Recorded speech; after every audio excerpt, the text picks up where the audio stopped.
이 차 얼마예요? 딜러가 나를 한번 훑더니 피식 웃더라. 이 차요? 최소 1억이에요.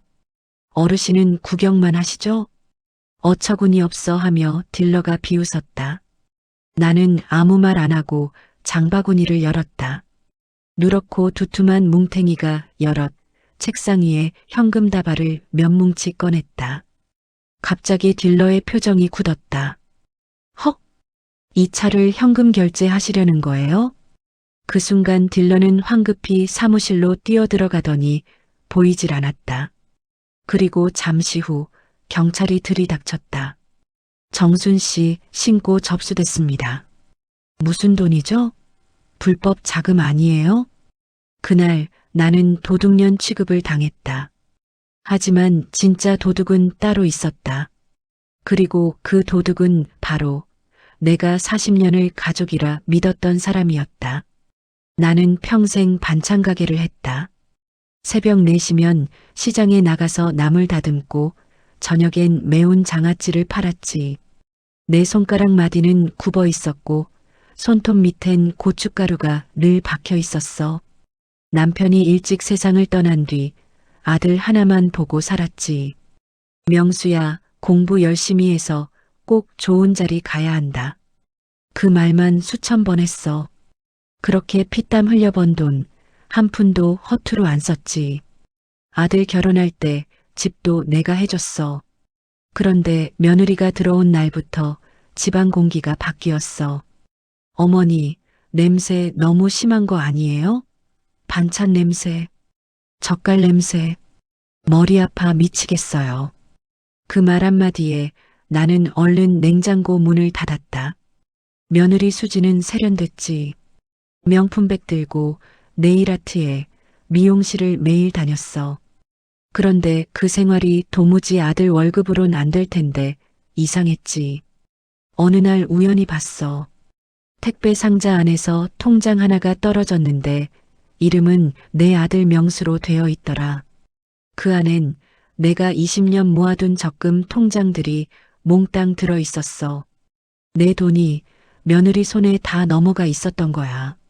수진아, 이게 뭐냐? 그랬더니 며느리가 비웃더라. 어머니, 그 돈 명수 오빠 이름으로 바꾼 거잖아요. 가족 돈이죠.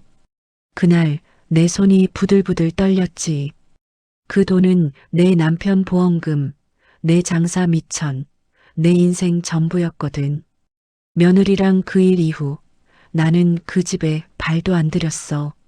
그런데 어느 날 명수가 찾아왔어. 엄마, 나 좀 도와줘. 사업한다고 대출을 너무 많이 끌었었나 봐. 그래서 또 통장 하나 털어서 줬지. 그게 마지막이라고 생각했는데 며느리는 그걸 당연히 여겼어. 어머니, 요즘 누가 현금으로 살아요? 좀 세련되게 사세요. 결국 난 혼자 살게 됐고 매달 나가는 전기세 몇천 원이 아까워 불도 안 켜며 살았지. 그런데 몇 달 뒤 경찰서에서 전화가 왔어. 정순 씨, 혹시 이 통장 불법 거래 관련된 겁니까? 그 통장은 내 돈이었는데 아들 부부가 불법 투자에 썼던 거야. 나는 조사받으며 울었지. 내가 무슨 죄를 지었어요? 내 평생 모은 피 같은 돈인데. 그 일 이후 연락도 안 되던 며느리가 갑자기 찾아왔어. 어머니, 혹시 예전에 땅 같은 거 있다고 하지 않았어요? 이상했지. 그녀가 나를 걱정해서 온 게 아니라 또 뭔가 노리는 눈빛이었거든. 그날 밤 누군가 내 문을 두드렸다. 정순 씨 댁 맞죠? 저는 박 형사입니다. 도움을 드리러 왔습니다. 형사가 내게 내민 사진 한 장. 그 안에는 며느리 수진과 낯선 남자가 손을 잡고 서 있었어. 수상해서 조사를 해봤더니 이상한 게 나오더라고요. 이 사람 투자 사기 공범입니다. 그제서야 알았지. 내 돈을 빼돌린 것도 그 남자랑 한 짓이었단 걸. 그 일이 있고 1년 후 아들이 병원에 실려갔어. 스트레스성 쇼크로 쓰러져 반신불수가 됐지. 며느리는 그날 이후 사라졌고 나는 병원비를 대려고 반찬 가게를 접었어. 목돈이 많이 들어가는 상황이라 뭐든 팔고 다녔거든. 그때 시장에 친한 언니가 내 손을 꼭 잡더니 조용히 묻더라. 정순아, 옛날에 남편이 너 몰래 들고 있던 채권 있다고 그랬었잖아. 그건 못 봤는데 남편이 생전에 남긴 국채 원본 서류가 있었던 거야. 너무 다행이다 싶어 한걸음에 은행을 찾아갔더니 금액이 무려 16억 2천만 원. 나는 그 돈으로 뭘 할까 며칠을 고민하고 또 고민했어. 결국 남편의 마지막 소원대로 우리 가족에게 남길 선물을 하기로 했지. 그래서 외제차 매장으로 갔던 거야. 그 차는 병원에 누워있는 아들에게 마지막 선물로 주려던 거야. 그런데 허름한 옷에 장바구니, 검은 비닐 안에 현금 다발. 딜러가 수상하게 여길 만도 했지. 이거 어디서 나셨어요? 남편이 남긴 겁니다. 증빙 서류 있으세요? 서류요? 그냥 통장으로 바꾸라길래 현금으로 찾았어요. 그 말이 끝나기 무섭게 딜러는 경찰에 신고했대. 노년층 보이스피싱 돈 세탁 의심이라고. 결국 경찰이 와서 나를 연행했지. 차 안에서 창문 밖을 보는데 동네 사람들의 시선과 말투가 날 찔렀어. 할머니, 불쌍하다. 저 언니 무슨 짓을 한 거야? 현금 들고 다니는 거 보니 수상하긴 하네. 나는 그날 처음으로 세상이 무섭게 느껴졌어. 조사실에 앉아 있는데 박 형사가 들어왔어. 정순 씨, 또 뵙네요. 그 형사는 예전에 며느리 사건 때 나를 도와줬던 사람이었지.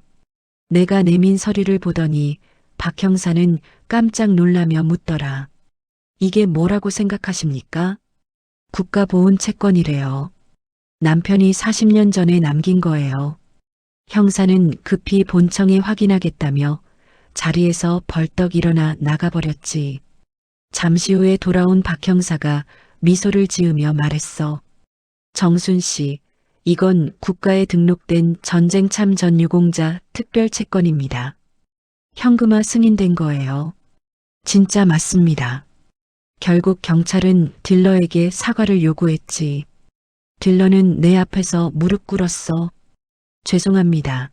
어르신 전 그냥 의심이 들어서. 나는 웃으며 말했다. 괜찮아요. 세상 사는 게 다 그렇지요. 누구나 겉만 보고 판단하잖아요.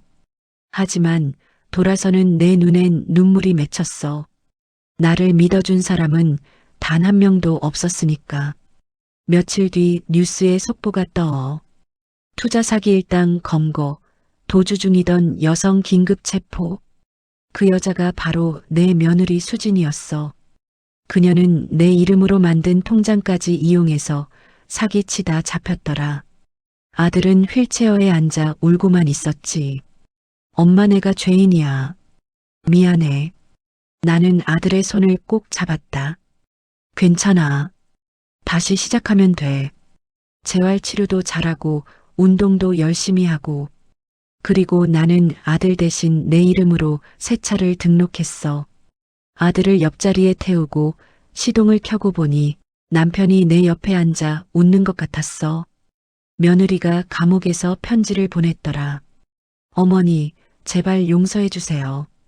나도 피해자였어요. 탄원서 좀 써주세요, 제발이요. 나는 그 편지를 찢어버렸어. 그리고 다시 찾은 내 가게. 조그맣게 간판 밑에 문구 하나를 넣었지. 정순 반찬 피땀으로 지킨 맛. 그날 새 외제차를 몰고 시장 앞에 섰을 때 사람들이 모두 나를 쳐다봤지. 그리고 몇 마디가 흘러나왔어. 정순 씨, 그게 다 사실이었구먼. 진짜 당신 돈이었네 그려. 난 한박웃음 지으며 얘기한다. 응, 내 인생 값이야. 이제야 알겠더라. 돈이 중요한 게 아니라 내가 내 힘으로 다시 일어섰다는 사실. 그리고 그날 딜러가 내게 한 말이 아직도 귀에 맴돈다. 할머니, 진짜 멋지십니다. 제 행동이 너무 부끄럽네요. 이 이야기가 공감되셨다면 구독과 좋아요 부탁드립니다.